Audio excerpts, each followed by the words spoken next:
California, and I currently serve on the board of the Association for International Credential Evaluators as its president. Today, I'm joined by two of my esteemed colleagues, Alex Morawski, Director of Evaluations at Scholaro in Chicago, Illinois, and Robert Watkins, Assistant Director of International Graduate Admissions at the University of Texas, Austin. The Association of International Credential Evaluators, for those of you who may not be familiar, is a professional membership association recognized by the U.S. Department of Education for those involved in international credential evaluation and comparative education research. AICE was established in 1998 and is dedicated to advancing the international credential evaluation profession by developing standards that ensure consistency and accuracy based on expert research. AICE continuously reviews and updates standards through ongoing dialogue amongst professionals in the field and through its annual symposia. And it also provides a forum that connects the many organizations in the U.S. dedicated to enhancing dialogue about international credential evaluation methodology and placement recommendations. You can view the information on the AICE website for detailed content on the set of guidelines that AICE has instated. In today's webinar, we will showcase the key takeaways from the AICE symposia that address the three-year degree challenges for graduate admissions and the symposium that addressed standards on institutional recognition and accreditation. Before we begin the webinar, there's just a couple of housekeeping suggestions I have for our attendees. Please note that you will be placed on mute during the entirety of this webinar presentation. If you have any questions, please type them in the chat box. And if for some reason you lose your audio or visual, don't worry, simply exit and log back in. So without further ado, I invite my colleague, Alex Morawski, to start this presentation. Alex. Thank you, Jasmine. Hello, everyone. So this is Alex Morawski from Scholaro here in sunny Chicago for a change.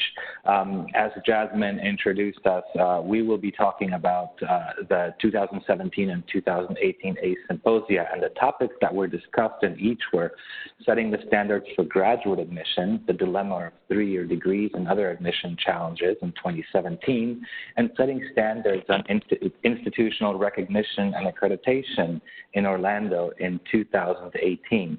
Those are very big topics, and I'm very proud to say that we've made some strides in, at least among our endorsed evaluation services and the participants, to reach some conclusions, but we by no means have solved the problem. So AICE and its individual members, as well as everybody on the call, I'm so glad that there are so many of us here, are engaged in this ongoing dialogue so we can continue setting standards and furthering the profession of international education through efficient and effective credential evaluation. So I will be talking to you about the 2017 Minneapolis Symposium, and what everybody wants to talk about is three-year degrees and what are we supposed to do with them.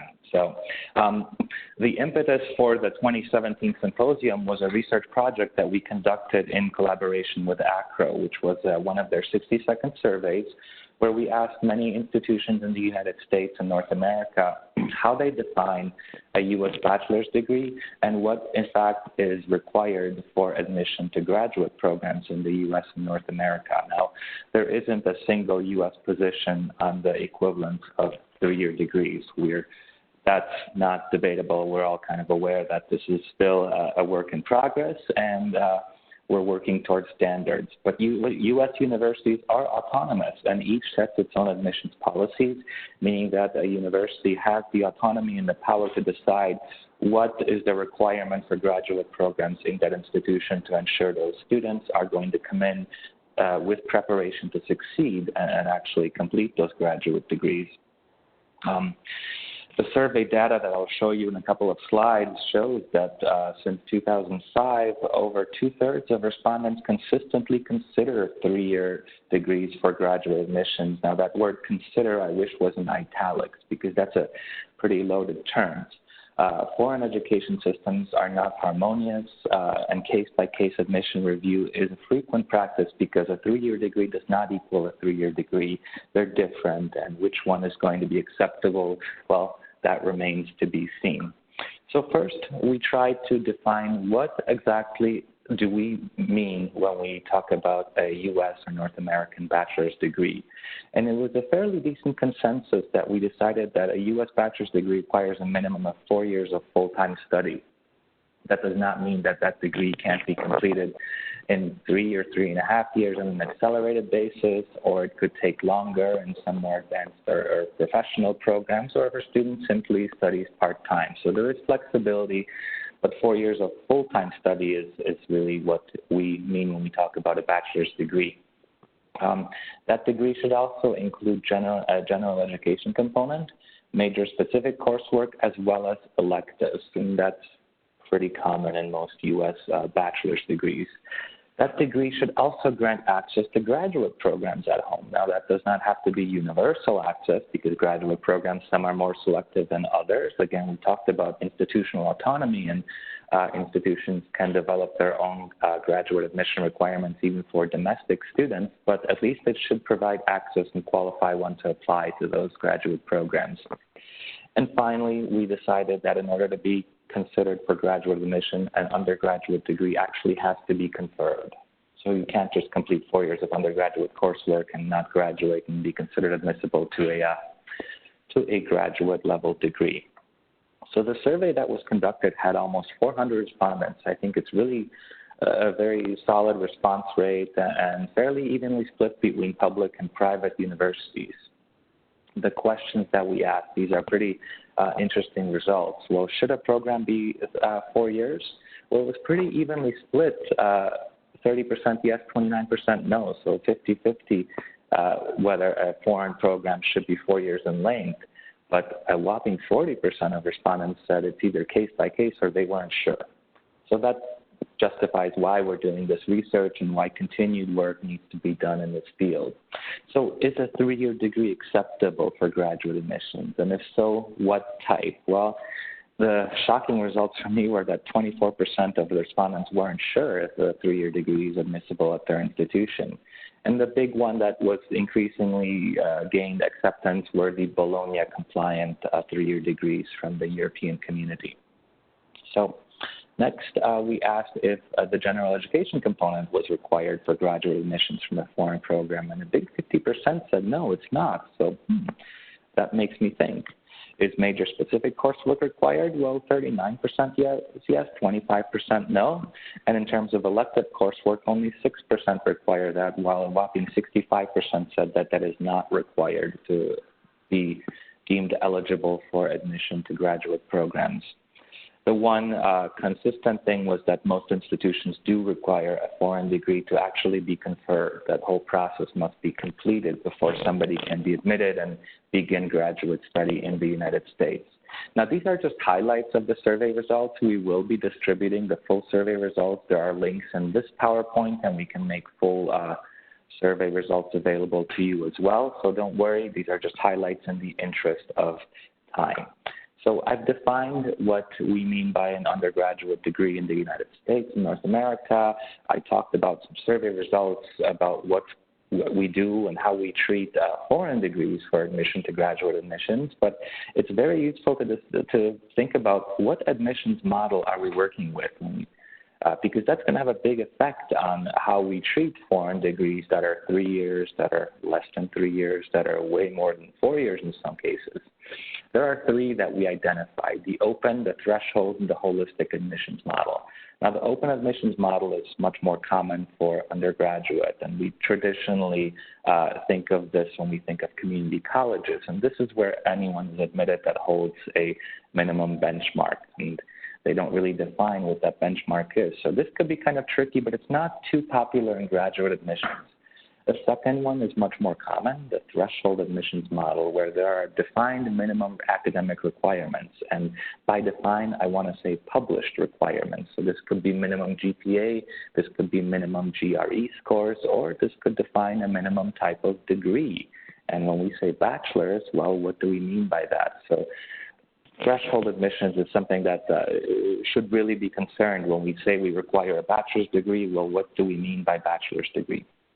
And finally, there's the holistic admission model, which not only reviews a student's test scores, academic scores, and degree type, but looks at their whole academic history and their whole application packet. This typically involves an essay. This typically involves recommendations. And yes, this is the most flexible admission model, but again, this is also the most tricky because we want to make sure that we are consistent in international students with various degrees, whether they're 3 years, 4 years, 5 years, 2 years. We want to make sure that our admission staff are treating everybody with the same degree equally. So that is a challenging model in itself, but it does offer a lot of flexibility for institutions. So we're going to flip back to some conclusions that we found. We talked about these survey results at length at the symposium in Minneapolis, and we tried as a group of about 50 people to come up with some standards, and those standards are currently being worked into the AICE evaluation standards that are going to be published in the future on our website. But when we talk about benchmarking versus year counting, I hope a lot of people know what I mean by that, at least the credential evaluators should.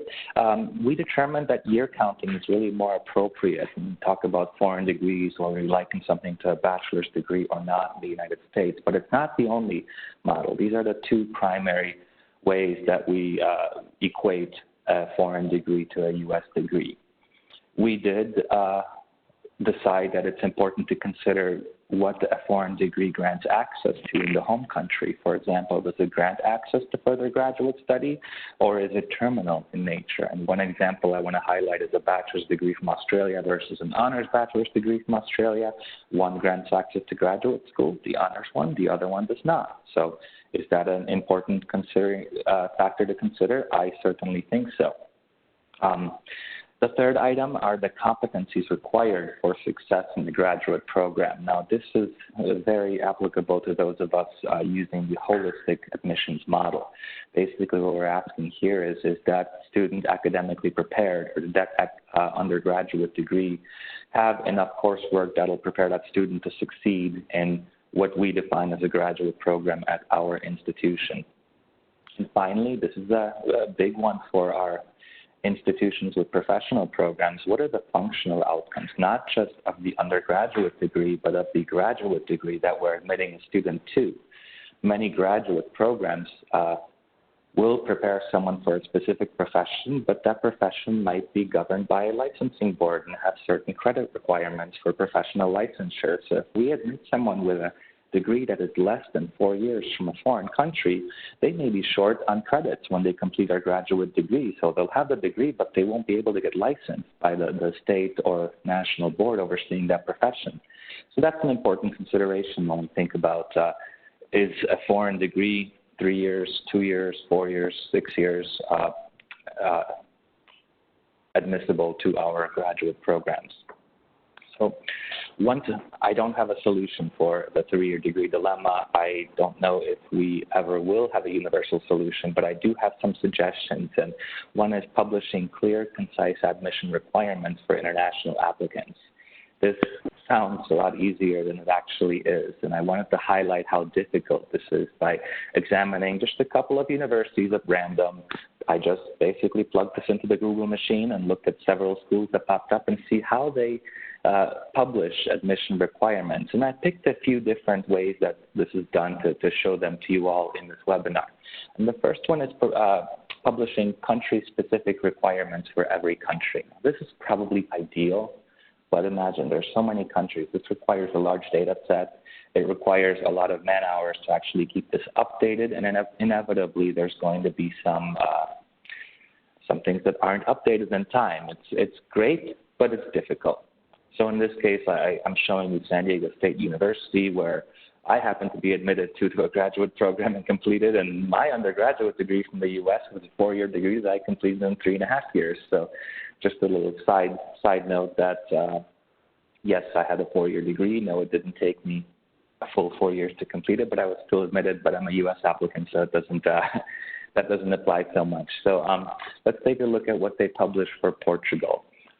For Portugal, they accept 3-year bachelor's degrees, but they do require a completed and final diploma that's been issued. 3 years degrees that are in progress will not be accepted. Now, if I was giving this presentation live, I would ask you to raise your hand if anybody can think of any exceptions or where this will be problematic, but I can't do that on a webinar, so I'll just say, well, what if my final degree hasn't been issued yet, but I completed the program? I know we're all dealing with deadlines in graduate admissions, so that's just something to be aware of when we publish this. Now, we potentially turning some people away by saying that you must have that final diploma, it must have been issued. Now, I digress on that requirement. I think this is really good to publish something that's country specific. This is a viable option for an institution that has the staff and the resources available to do this.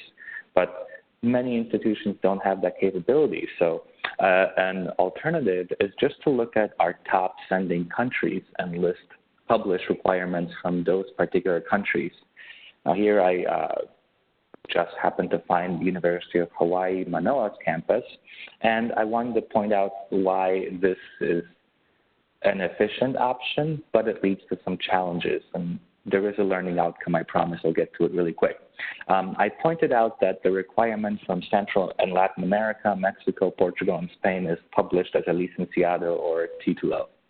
Now, again, for our credential evaluators in the call familiar with the education system of Mexico or any Latin American system, that a licenciado and a titulo are not the same thing. Licenciado or licentiate is the type of degree program, whereas a titulo or a title is the actual diploma or degree that signifies completion of that program in Mexico specifically, not necessarily in other Latin American countries where that titulo is not necessary and the licenciado is completed and confirmation can be given on an actual transcript or certificate of studies or other kind of documents. So this is where I would urge this institution to be very careful with the wording, because I either have a licenciado from Mexico but I don't have my titulo and I'm not eligible, or I have a titulo de something else, and again, titulo de bachiller, for example, which is a high school diploma, and then I wouldn't be admissible. So even when we're publishing requirements for groups of countries,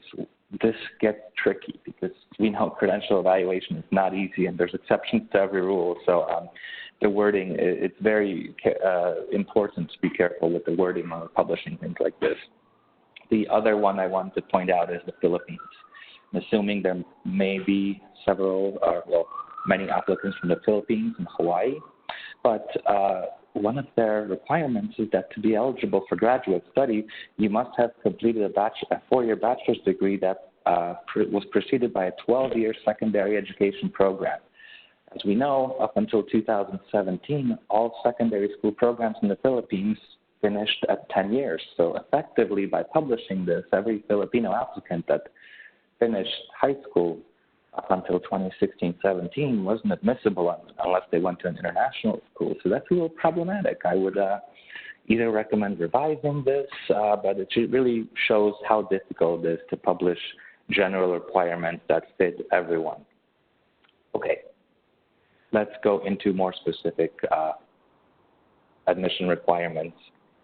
At the NYU Business School, Stern Business School, they published country-specific requirements for what I assume are their top feeder countries. Now, again, this highlights the difficulty of being consistent. For Germany, for example, someone with a 3-year bachelor's degree or a 5-year master's degree is admissible. Now, those are degree titles used after the Bologna process went into effect.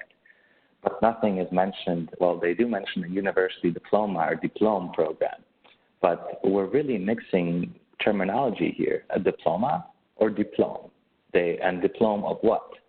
And again, here we say a 4 diplome by itself is not admissible, so we're mixing requirements between the post-Bologna German system and the pre-Bologna German education system. Kind of problematic, but it takes a credential evaluator to read through this and understand exactly what it means. For Italy, they say that a diploma di laurea is acceptable that requires 4 to 6 years of study, or a 3-year business degree. Now, what about a diploma di laurea that's after the Bologna process that's not in business? That's a 3-year degree now. Is that sufficient? Well, we don't know based on this. So, again, we must be super careful with the wording that we use. That being said, it's still fine to publish these kinds of lists for top feeder countries. I like what they did for Mexico, which says that completion of all courses and the thesis or professional exams required for the titulo or degree of licenciado. But they also said for degree of licenciado or bachiller. And a bachiller, unfortunately, is not a licenciado in Mexico. It's not an undergraduate degree. So if you're from one of these schools, I'm not picking on you. This is truly the result of me Google searching many institutions for a presentation I gave on this topic. But it's just as an example of how difficult it is to publish concise requirements from individual countries, groups of countries, or regions in general. So those are my examples of admission requirements. Now we're going to talk about why this is important, and then next we'll talk about some common countries and their degree structures.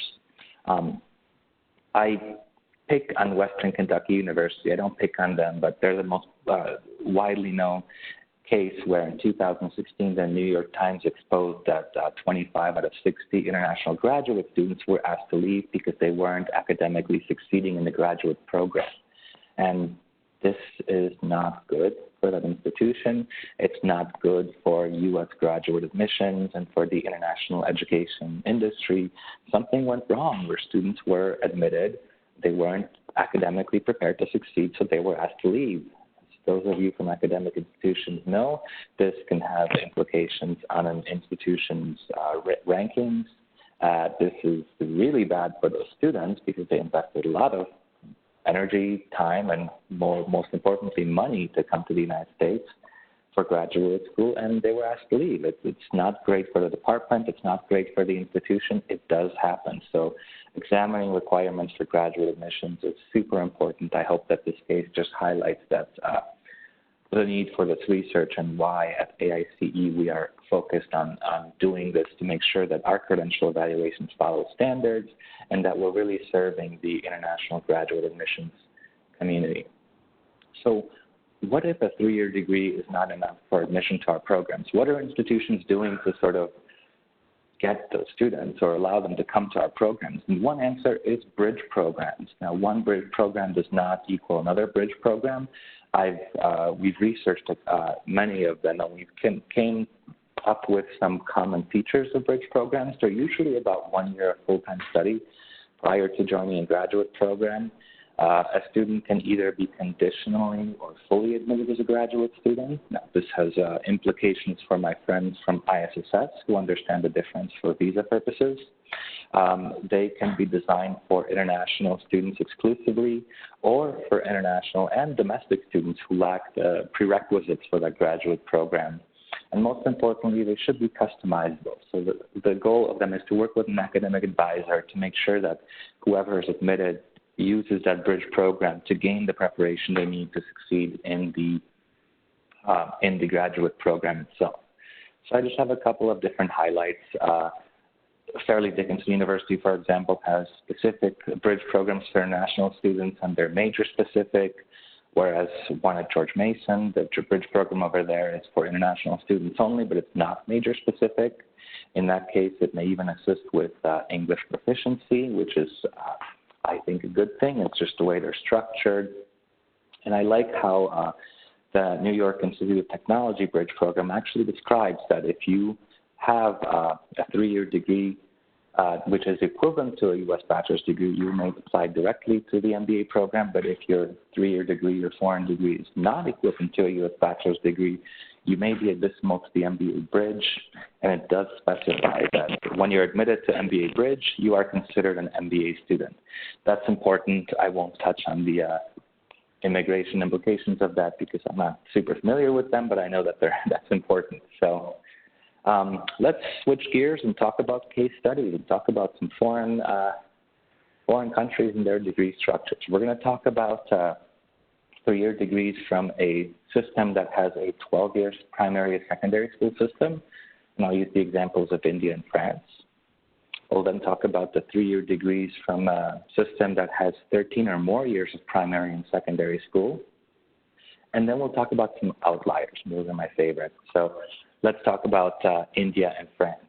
Both in India and France, they have a 12-year primary and secondary school system for our year counters. In India, it's the standard 12 examination for secondary, and in France, it's the baccalaureate examination that signifies the end of secondary school, and that's also done in the 12th year.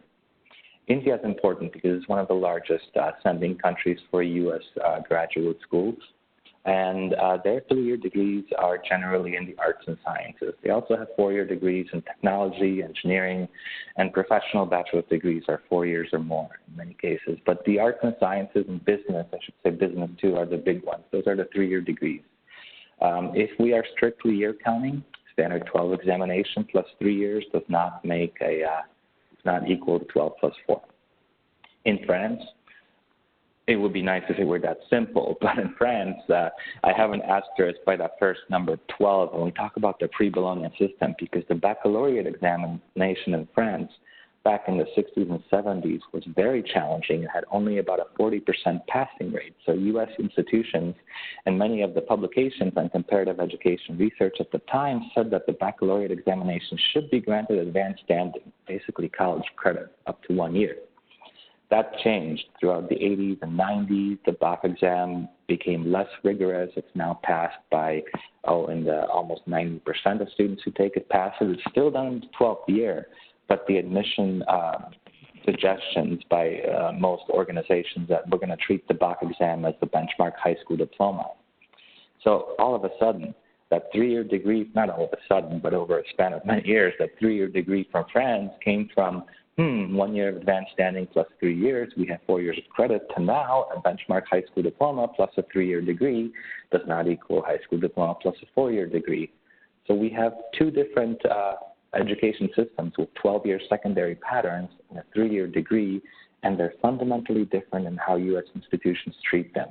I wanted to highlight this because I wanted to highlight how we treat primary and secondary is going to affect how our evaluation of a 3-year degree will be handled in terms of graduate admissions. So these are my examples for a 12-year system.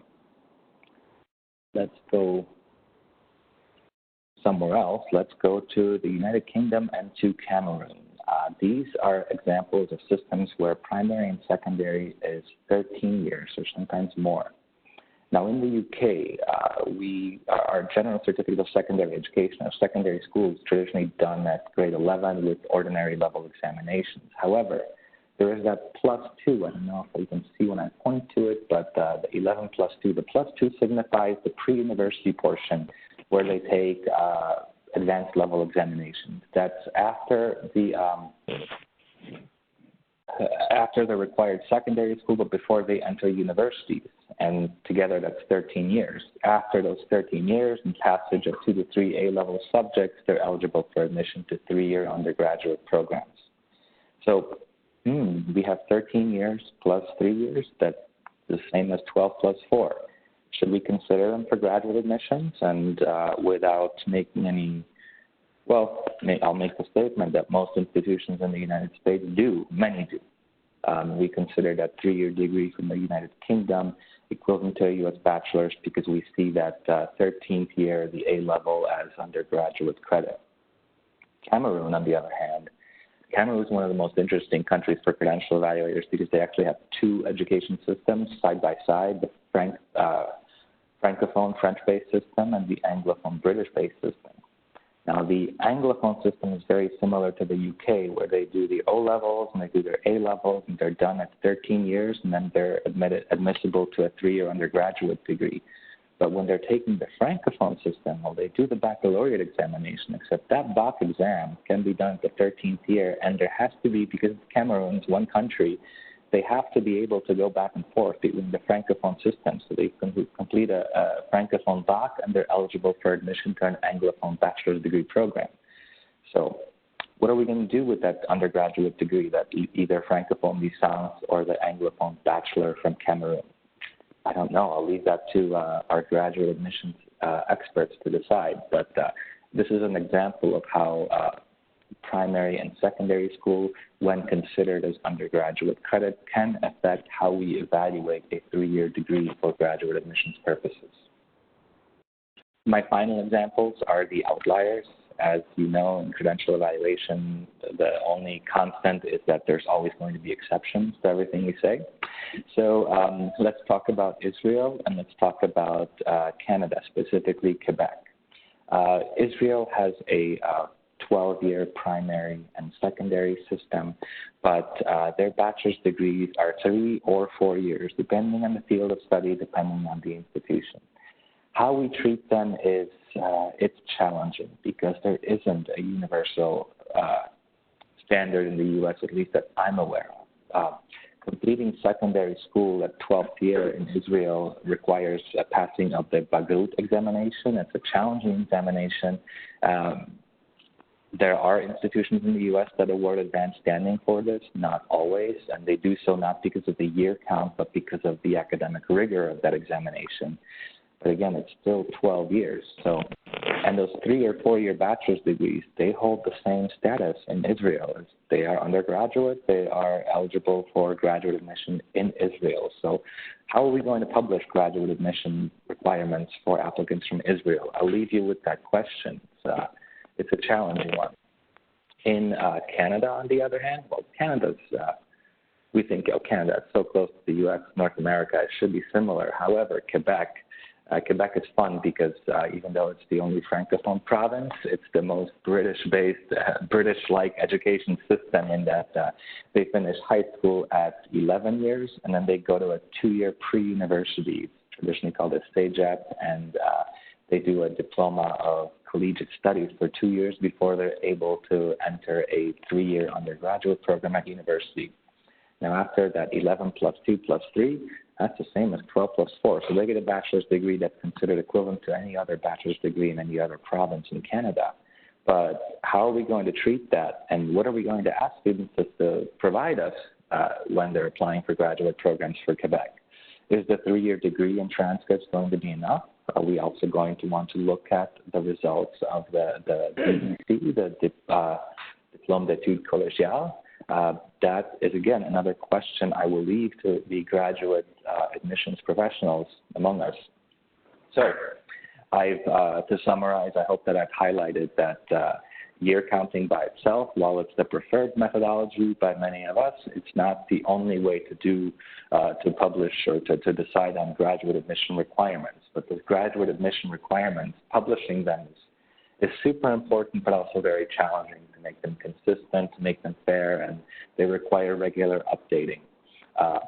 There isn't one uniform standard, but I hope that by presenting the results of these research, we'll be able to give the graduate admissions folks among us something to think about and how we're going to structure our admission requirements, what we're going to publish on our websites and our brochures, and what I haven't even talked about in terms of 3-year degrees is, well, do they have to be from accredited institutions? So our next presenter, Robert Watkins, is going to talk to us about what we actually mean by institutional recognition and accreditation. And with that, I will pass the microphone over to Robert. Okay, Alex, thank you so much for that. I know it'll engender a few questions from our participants, but let's move forward and look at the results, or the highlights is a better way of putting it, for the 2018 ACE symposium that was held in Orlando, contiguous with the AACRAO conference. It was entitled Setting the Standards for Institutional Recognition and Accreditation. And basically, before we can really talk about what it is we're looking for abroad, we need to first make sure we fully understand the accreditation process in the United States. Because after all, in the final analysis, that's our baseline. That's what we're going to compare that overseas institution to in this country. The only problem is we're not like every other country. Yes, we have a Department of Education, just like other countries have a Ministry of Education, but it doesn't have anywhere near the same type of responsibilities and authorities with respect to institutional accreditation. In fact, what we have is a situation where we have regional academic accreditation. We also have other types, such as national or specialized, such as distance education, biblical higher education, so on and so forth. Programmatic is important for state licensing boards, but maybe less important to institutions of higher education like mine, the University of Texas at Austin. The other thing to note is, as I sort of implied already, it's very unique when we start looking at the situation abroad with respect to other countries. Now, one thing that I've noticed in the last few years is that other countries, while recognition, that last bullet we're going to talk about here in a second, recognition is still the way they look at things or they approach the problem, increasingly they're beginning to get involved in accreditation, either through councils or boards or other bodies accrediting institutions within the country. So I think the term accreditation has become quite sexy and is now being adopted or embraced by other countries. But in the final analysis, what we're looking for probably around the world is recognition, institutional recognition. That is the closest thing we can see to what we would call our own accreditation situation, which is regional academic accreditation. And, of course, recognition is a recognition by this national authority to conduct educational activities and grant degrees. So a degree-granting institution of higher education recognized as such by the appropriate national body. Here is a quick look at the United States, the map of the United States, and the 6 regional academic accrediting associations, all of whom, of course, are recognized by CHIA, the Council on Higher Education Accreditation, headquartered in Washington at 1 DuPont Circle. And there you have it all played out the way each of the different associations cover institutions. If you're geographically in that purple region in the middle, you need to be accredited by the North Central Association, now increasingly referred to as, in fact, the name has actually changed to the Higher Learning Commission. But the point is that you can't seek SACS accreditation if you're in this regional area around here. And in fact, some of the more notorious stories we read in Inside Higher Ed or some other trade journals in our field is how some institutions are attempting to purchase accreditation in another location where it's perceived to be easier in terms of the accreditation requirements within a specific association. We won't go down any further down that road, but they do differ, as some who've been involved in the process will be quick to point out to you. Okay, again, just as Alex mentioned about his topic, also AACRAO and AICE did a survey in 2018. They did it, in fact, in January, in one of those 60-second surveys. There you have the site for getting the full results, of which this is only a highlight. And those results were presented that March, after the survey in January, by Melanie Gottlieb, the Deputy Director of AACRAO at the AICE Symposium there in Orlando. Here's an overview of the results. This is pretty text-heavy, but let me just sort of hit some highlights as I glance over at the clock. First of all, we had a nice response rate, 588 respondents. That's pretty good in the way these things go. The other thing that's intriguing is the perfect split between public and private institutions. So that was a nice mix. It seems that almost 85% have a prescribed policy on accreditation requirements at their institution. That's great. Then things start to get a little murkier. Just over half require recognition by a national ministry. Okay, fine. But more than a quarter were unsure. Almost a quarter accept recognition by national professional overseeing organizations. And we're going to talk about a little later more about these sort of nuances. But more than a third were unsure. Then we have almost 17% accepting recognition from a specific professional sector, such as health, such as defense, and so forth. But just under 50% were unsure. And then less than 10% accept non-governmental recognition, but almost a third were unsure as well. So as you can see, there's all sorts of unsureness out there that's sort of worrisome to me as someone who's been in the field a while. Three things I think are important here to take from that. Recognition issues are nearly equally decided by the admissions office, we learn, and the registrar's office for purposes of admission. So admissions and registrars seems to have an equal say depending on what the situation might be. In the case of the admissions, evidently, whether or not an institution is accredited in order to determine if that degree they've awarded is a degree from an accredited or recognized institution for purposes of graduate admissions. The other thing that's interesting, though, is the registrar's office is the primary decider on recognition for the purposes of transfer credit. And as a lifelong admissions officer, that sort of cuts me to the quick, but I certainly understand that a lot of times that's historic. Again, in terms of transfer credit at the undergraduate level, we didn't drill down deeper to find out about graduate credit, which is sort of a specialized process in any case. Finally, more than half of the responding institutions had exceptions to regional accreditation requirements for admission or transfer credit, and that's as it should be. Some additional thoughts. Okay, there is clearly an identified gap in institutional understanding of recognition practices outside of the U.S. once you get beyond the idea of a Ministry of Education. People understand and embrace quickly the idea of the Ministry of Education in that country recognizing institutions, but after that they get a little murkier. There does appear to be, based on some of the responses, there appears to be some reliance on outside evaluation services to support institutional decision-making. This may result from the fact that an institution may totally outsource or outsource to a limited extent, certain countries, what have you, certain kinds of evaluations, grad versus undergrad, that sort of thing.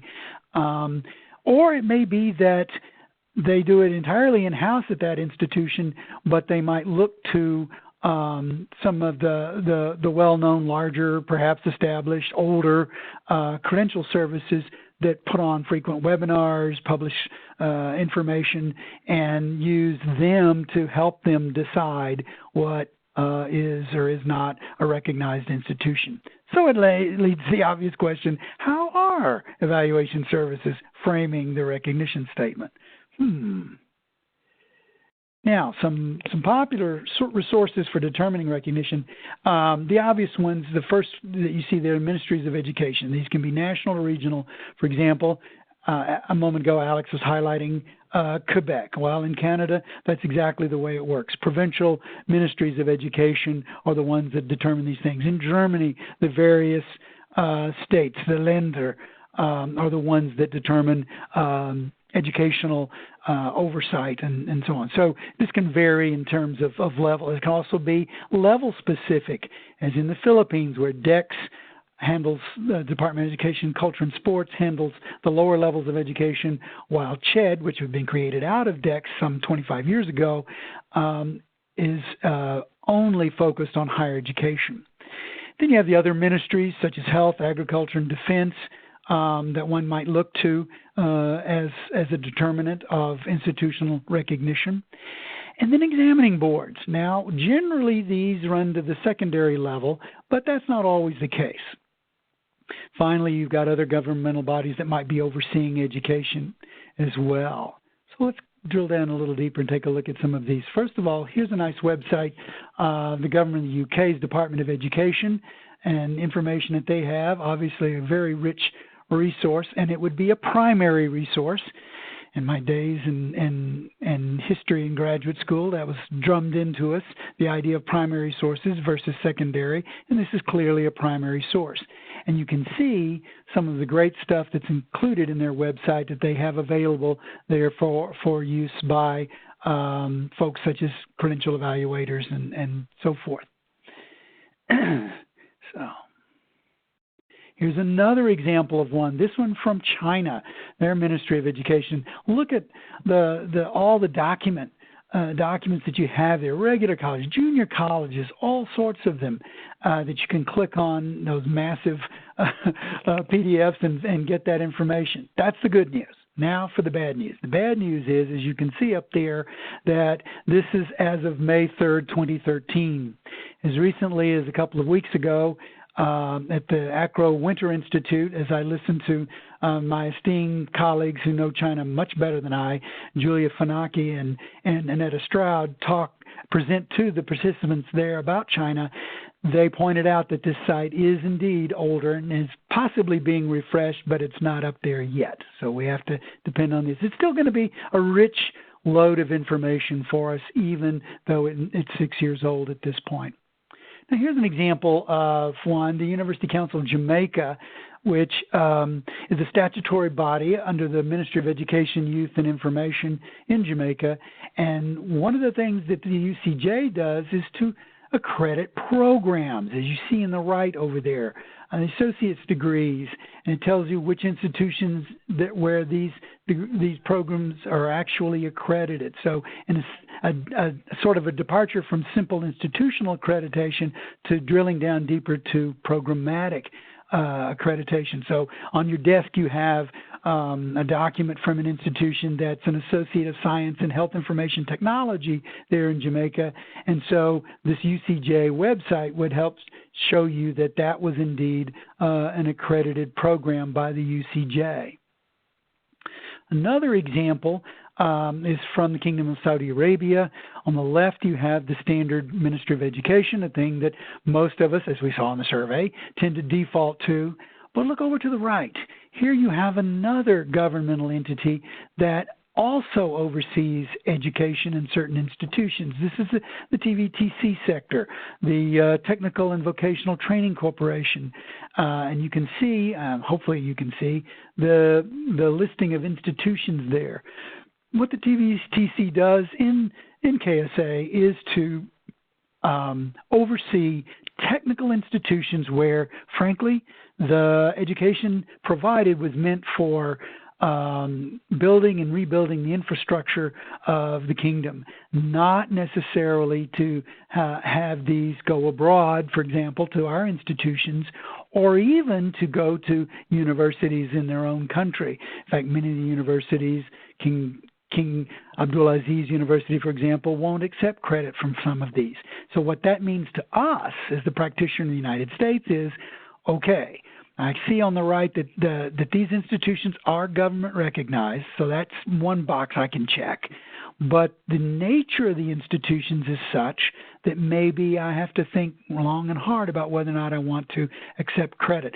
The closest I can give you in terms of an analogy in the United States would be a situation with my part of the country, which is institutions accredited by the Southern Association of Colleges and Schools, SACS.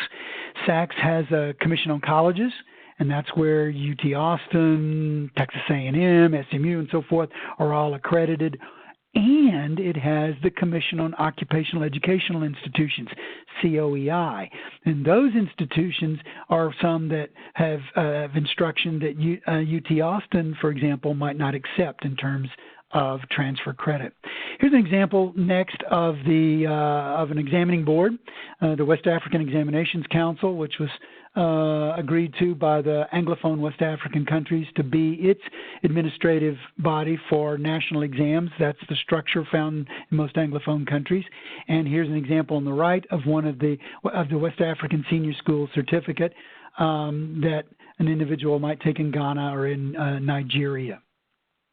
So they also have verification processes that you can follow to make sure, despite all the security features you can see on this document to the right, the opportunity to actually verify those is available from those bodies. Then you have entities that are government recognized. Indeed, they are created by the government industry. Here, the Ministry of Education of the government of Nepal. But what they've created is another body called the University Grants Commission. This is familiar if you're familiar with India. Nepal did the same sort of thing. Did it a little bit later in creating this body to oversee institutional recognition and oversight.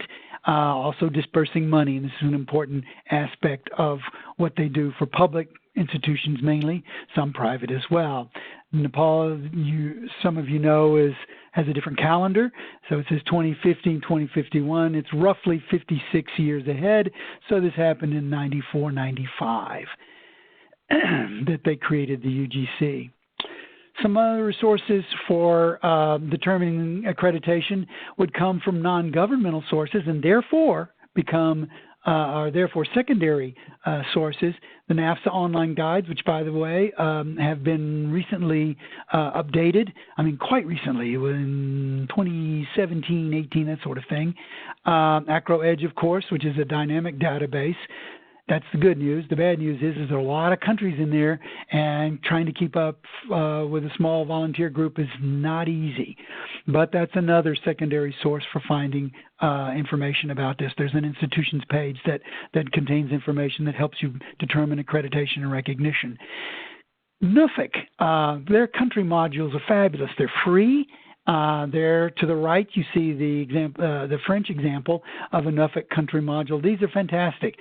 The sort of bad news is that it's all couched in terms of Dutch higher education or Dutch education and comparabilities, but that's not important. Of course, it helps you if you learn the Dutch system, then you know what they're talking about.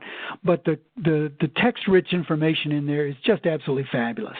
And then, of course, the ENIC NARIC network for European countries, all of whom have an ENIC or NARIC, and provide an incredible amount of information on their website. And on that particular website, you can go to the individual countries and find out about the information they have that they share for their institutions inside their country and for determining what to do with outside credentials as well.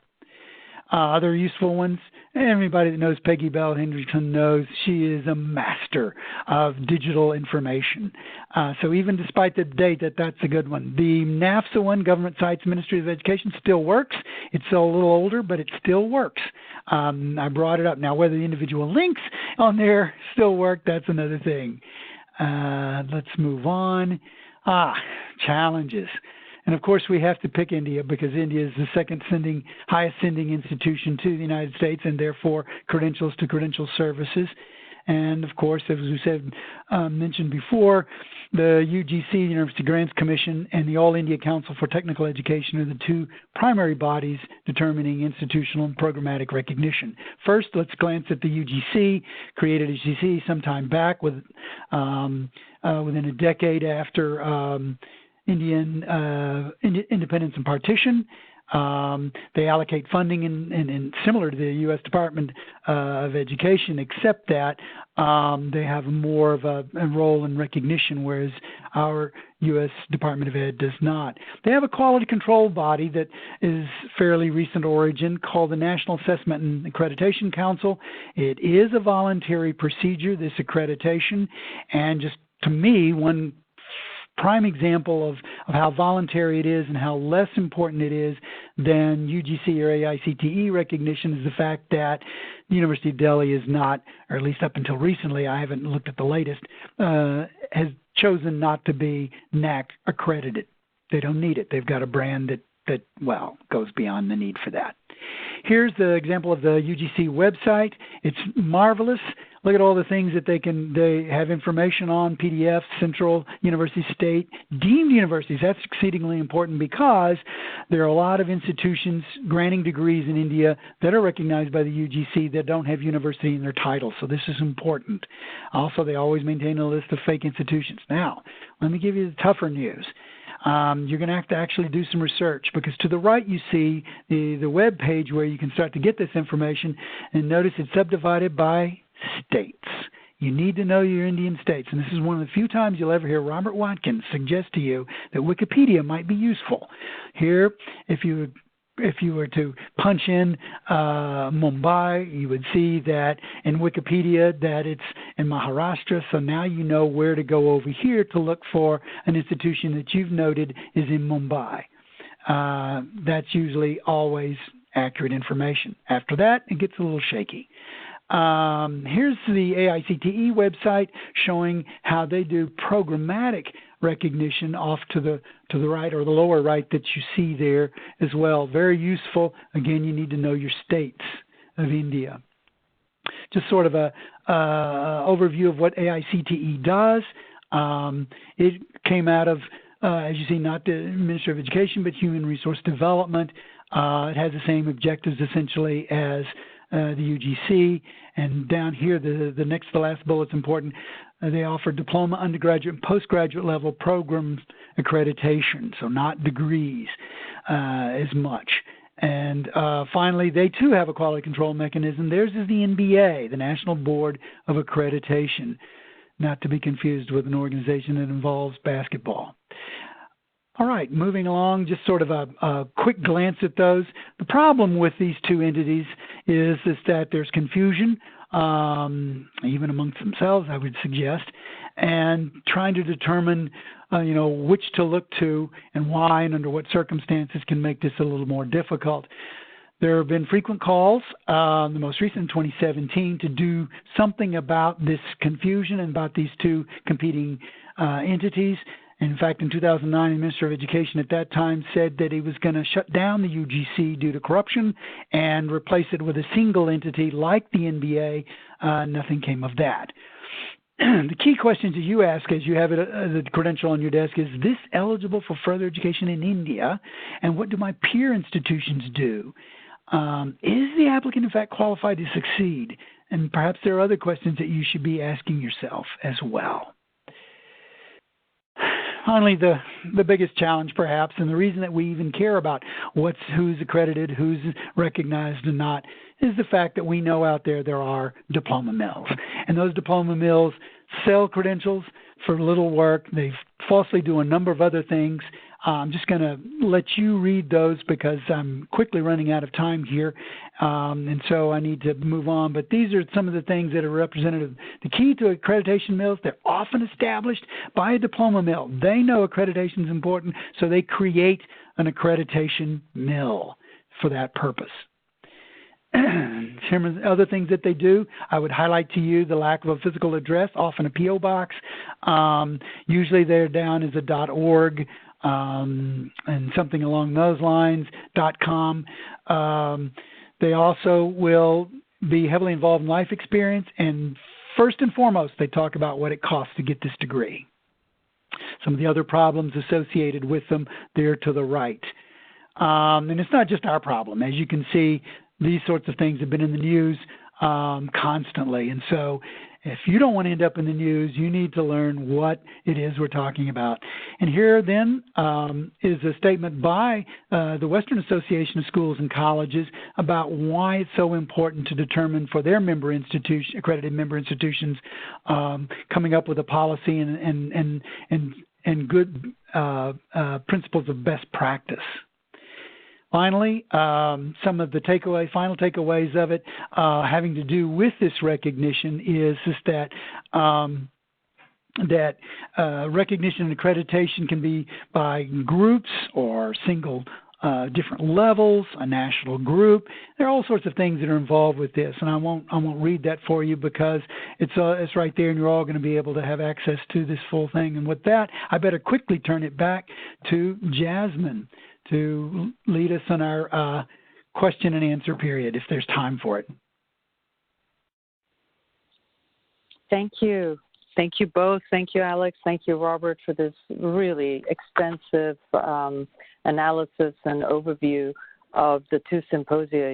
You gentlemen did a wonderful job, and I hope our attendees have a better understanding of some of the issues that we've all been grappling with, and some of the suggestions of how to address these challenges. I'd like to open us up for some quick questions. Please use the chat box on your screen and type in your questions. If you don't have any right now and the questions pop up later, feel free to contact any one of us and we'll be able to assist you. I also would like to remind you all that we do have a symposium scheduled for this year, April 3rd and 4th in Los Angeles, California. It will immediately follow the AACRAO annual conference. We would love for you to be able to attend this. We have our early bird is available for registration through March 1st. Please visit the AIC website at AICE-India.org. www.eval.org. And the topic for this year's symposium is The Future is Digital. Are you? Effectively using technology while maintaining credential evaluation standards. As we know, a lot of institutions and government agencies and NGOs are adopting the digital approach for the retention and transmission of academic documents. And us in the evaluation sector and admissions, we're always interested in knowing how to use these new technological tools effectively without jeopardizing the integrity of the work we do. So I really welcome you to consider attending. You'll find it as valuable as these two updates that we gave you on our past symposia. Well, I see. Thank you. There's a question, Robert, perhaps you could answer. It's regarding the UGC list. Is there a difference between using the consolidated list versus the central list of universities? I've used both, and I feel that both are useful, either one. Sometimes it's quicker to navigate one than the other, particularly the consolidated list, because otherwise you're going to have to go through, you need to know the state, you need to know, how it's rendered alphabetically and that sort of thing. So I would say try them both. They're both equally useful. Thank you, Robert.